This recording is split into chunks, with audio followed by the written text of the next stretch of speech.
दोस्तों आज के इस एपिसोड में हम लोग आपके जो भी क्वेश्चंस कमेंट्स में आए हैं हमारे यूट्यूब चैनल के, तो उन चीज़ों के बारे में आज उसका देखते हैं, उसका जवाब देते हैं।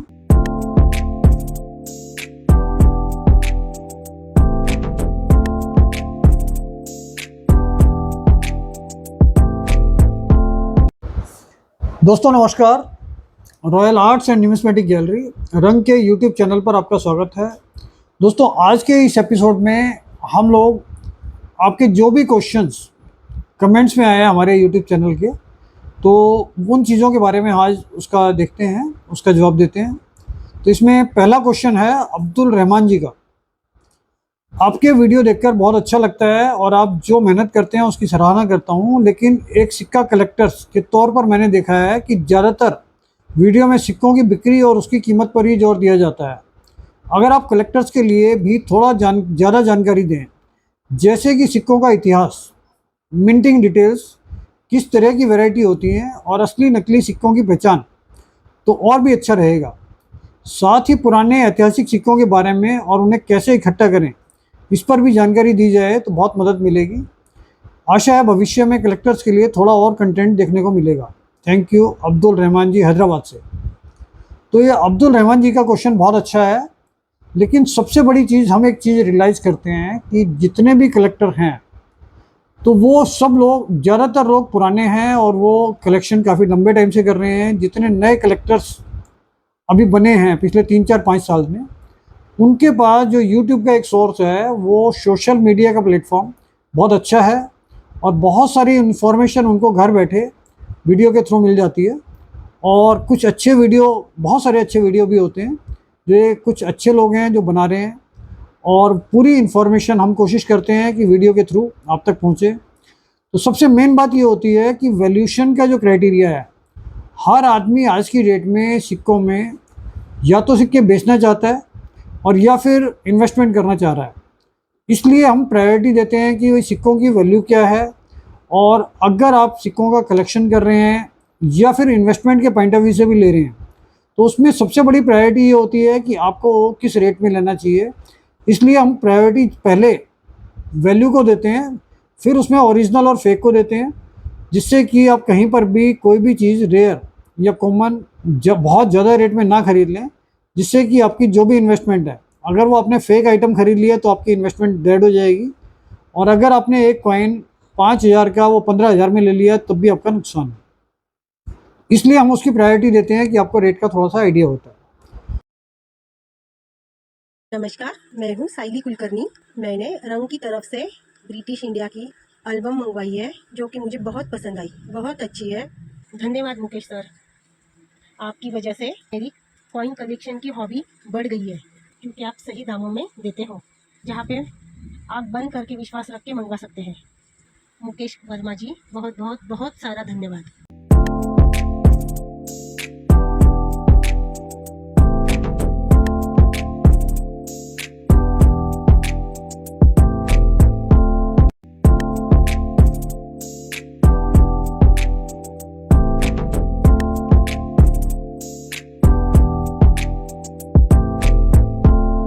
और दूसरी चीज़, हमारा जो अपना एक्सपीरियंस है लगभग पिछले 18-20 साल का, उसमें हमने एक चीज़ रियलाइज़ की है कि जो कलेक्शन पहले लोग करते थे लगभग 10 साल पहले या 15 साल पहले, तो ज़्यादातर कलेक्टर्स का जो इंटरेस्ट होता था वो रिपब्लिक इंडिया की तरफ कम होता था। British India, ancient, Mughal, state, सल्तनत, ये सारी चीज़ों में ज़्यादा होता था, और वो प्योरली कलेक्टर थे और उनका इंटरेस्ट कभी भी एज एन इन्वेस्टमेंट उन्होंने नहीं सोचा होगा। लेकिन वो स्टेट का कलेक्शन करते थे, कुछ लोग मुग़ल का करते थे, जिसकी जितनी कैपेसिटी होती थी वो एक एक कॉइन कहीं से भी ला के इकट्ठा करके उसको कलेक्ट करते थे। तो ब्रिटिश का, मुग़ल का, एंशियंट का, स्टेट्स का, इन चीज़ों का कलेक्शन पहले ज़्यादा होता था। पिछले कुछ टाइम से पेपर मनी का कलेक्शन में लोगों का इंटरेस्ट बहुत बढ़ा, और उसमें फैंसी नंबर का भी बहुत जोर रहा, और चांदी के सिक्कों का, जो ब्रिटिश पीरियड था, या गोल्ड के कॉइन का, इन सब चीज़ों का कलेक्शन एक रेगुलर चला।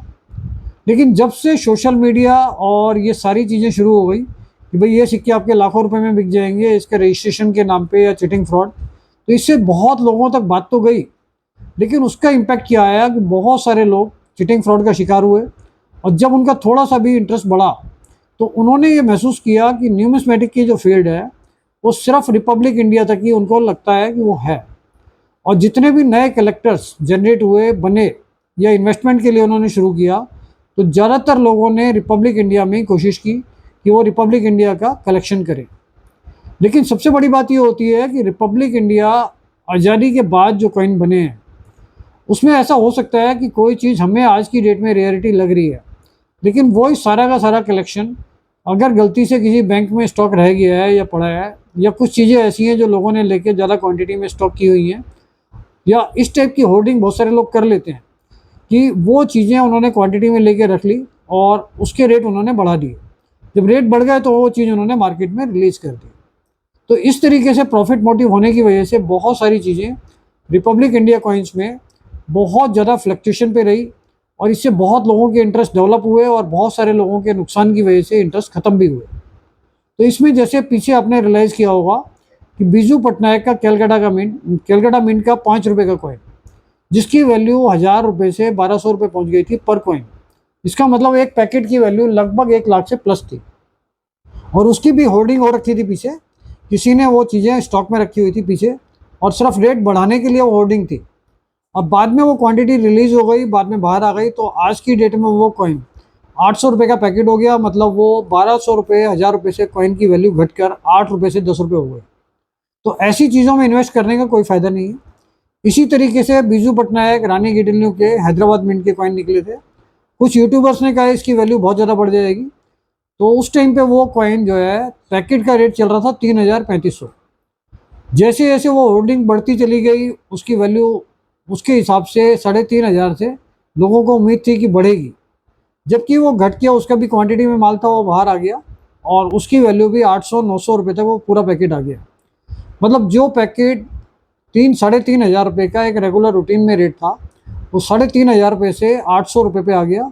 इसका मतलब जिसने भी वो इन्वेस्टमेंट की थी उसकी वैल्यू 0 हो गई।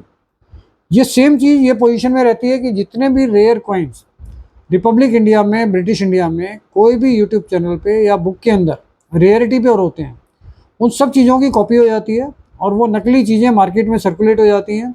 जैसे जैसे आप लोग यूट्यूब देखते हैं तो उसके हिसाब से आप उन चीज़ों को इकट्ठा करने की कोशिश करते हैं, और सबको बहुत ईजी अप्रोच लगता है कि भाई यहाँ पर अगर इस अननोन आदमी के पास ये रेयर चीज़ें हैं और ये उसको सस्ते में बेच रहा है, तो इसका मतलब इसको नॉलेज नहीं है। और जब वो उसको लेके उसका कलेक्शन कर लेते हैं तो बाद में उनको पता चलता है कि सारा का सारा वो फेक है। तो ये चीज़ों से सावधान रहना आपका बहुत ज़रूरी है। और जैसे जैसे इन्होंने पूछा है कि असली नकली की पहचान, तो कभी भी आपको कोई भी कॉइन रेयर और या स्केयर कैटेगरी का किसी से भी परचेज करना है या जिसकी वैल्यू ज़्यादा है, तो आपको ये ध्यान देना चाहिए। सबसे पहला कंसिडरेशन होता है कि आप उसको वेट कीजिए कि उसका वज़न कितना है। अगर वज़न उसका कॉइन के वज़न से ज़्यादा है तो आप सोच लीजिए कि वो कॉइन नकली है, उसके चांसेस नकली होने के बहुत ज़्यादा है। और अगर वेट में उसका वज़न ज़्यादा कम है, आप मानकर चलिए अगर कोई ग्राम कॉइन जो है वो 6 ग्राम का मिंट हुआ है, बुक के अंदर उसका 6 ग्राम वेट है, और वो 5 ग्राम 880 मिली, 890 मिली, 100 मिलीग्राम का फ़र्क आ जाता है या 50 मिलीग्राम का फ़र्क आ जाता है, तो हो सकता है वो घिसा हुआ हो या उसका वेट 50 से 100 मिली का वेरिएशन चल सकता है।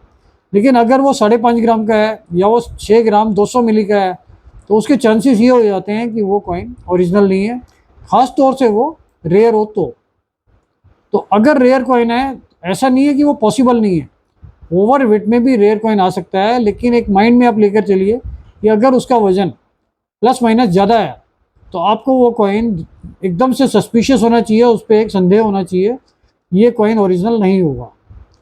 दूसरी चीज़ उसकी कैलीग्राफी, आप दूसरे ओरिजिनल कॉइन से उसको मैच करके देखिए। रेयरिटी ठीक है, उस कॉइन में रेयरिटी है, लेकिन बहुत सारी चीज़ें सारे कॉइन्स में कॉमन होती हैं, तो पैटर्न अगर उसका उसके साथ मैच करोगे तो आपको पैटर्न देखकर भी जजमेंट हो जाएगा। और एक फीलिंग आती है जब आप एक रेगुलर चीज़ें देखते हो। जिस टाइम पे आप कलेक्शन शुरू करोगे, तो अगर आप चीज़ें बहुत ध्यान से देखना शुरू करते हैं तो आपके माइंड में कुछ कंसेप्ट, कुछ चीज़ें, उसकी फिगर्स माइंड में फीड हो जाती हैं। और जैसे ही माइंड ये कहता है कि भाई इसमें कुछ वेरिएशन है और इस कॉइन में ये रियलिटी से हटकर कुछ है, तो वो चीज़ें भी आपको जजमेंट हो जाएगा। क्योंकि नॉर्मली क्या होता है कि मेटल की कंपोजिशन जो आदमी नकली बनाते हैं, वो कंपोजिशन कभी भी यूनिफॉर्म नहीं हो सकती, एक जैसी कभी भी नहीं होगी। तो मेटल के वेट में वेरिएशन आएगा, उसकी थिकनेस में वेरिएशन आएगा, उसके जो लेटर्स होते हैं जो उसमें राइट अप होता है उसमें भी वेरिएशन आता है। और बहुत शार्पनेस अगर कॉइन में दिखाई दे रही है तो ये पता चल जाता है कि ये कॉइन अभी बना है। और इसी तरीके से जैसे चांदी में बहुत सारे कॉइन्स आते हैं, तो उसमें आप राजा की फ़ोटो देखते हो, जॉर्ज पंचम या जॉर्ज सिक्स की, तो जो फ़ोटो देखने के बाद ही आपको जजमेंट हो जाता है कि इसके राजा की फ़ोटो में और उस दूसरे राजा ओरिजिनल वाले में वो वेरिएशन आपको दिखाई देगा। और जो उसकी एजेस होती हैं वो शार्प होती हैं, जो कॉइन अभी बन के आया है। जबकि गवर्नमेंट कोई भी कॉइन बनाता है, ये गवर्नमेंट के थ्रू कोई भी कॉइन बनते हैं, तो उसकी जो एजेस होती हैं वो सॉफ्ट हो जाती हैं और कभी भी बहुत ज़्यादा शार्प नहीं रहेंगी। तो ये कुछ क्राइटेरिया होता है जिससे आप ये आइडिया लगा सकते हैं कि वो सिक्का ओरिजिनल है या फेक है। और फिर तीसरी बात कि अगर किसी भी आदमी से आप ले रहे हो, अगर वो एक रेप्यूटेड डीलर है और आपके पास ऑप्शन है कि वो कभी भी चीज़ गलत निकलेगी तो आप उसको वापस कर सकते हैं, तो ऐसे आदमी पे आप भरोसा कर सकते हो कि जो आपके जानने वाला हो या इतना ऑथेंटिक हो जिसको आप कभी भी वो चीज़ उसको रिटर्न कर पाओ। तो ये इनके क्वेश्चंस थे। इसके बाद अगला क्वेश्चन है इंडियन यूट्यूब वालों, 1897 विक्टोरिया इमेज के साथ में है, सर इंडियन प्राइस क्या होगा? तो ये इंडियन यूट्यूब वालों ने पूछा है क्वेश्चन 1897 का। दोस्तों हमने अपने वीडियो में हर बार बताया है कि 1897 का विक्टोरिया का आता है कॉइन, विक्टोरिया एम्प्रेस का। तो ये एक रेयर कॉइन होता है, लेकिन इसमें भी डुप्लीकेट बहुत बड़ी क्वांटिटी में बने हैं और पहले इतनी बड़ी क्वांटिटी में बने हैं कि लोगों ने इसको परचेज करना ही कम कर दिया था। तो इस चीज़ में आपको खास तौर से ध्यान देना है। और ये एक रेयर कॉइन है, इसकी वैल्यू 15,000 से 25,000 तक होती है नॉर्मली। तो पहले ये 20 से 25,000 ही बिकता था, जब से इसमें डुप्लीकेसी बहुत ज़्यादा आ गई तो लोगों का इंटरेस्ट इसमें कम हुआ। अभी इसकी वैल्यू 15,000 से 25,000 आप मान कर चलिए एज़ पर कंडीशन। तो ऐसी इन्फॉर्मेशन हम आपको और अगले एपिसोड में देते रहेंगे। इस YouTube चैनल को लाइक कीजिए, सब्सक्राइब कीजिए, शेयर कीजिए। Thank you.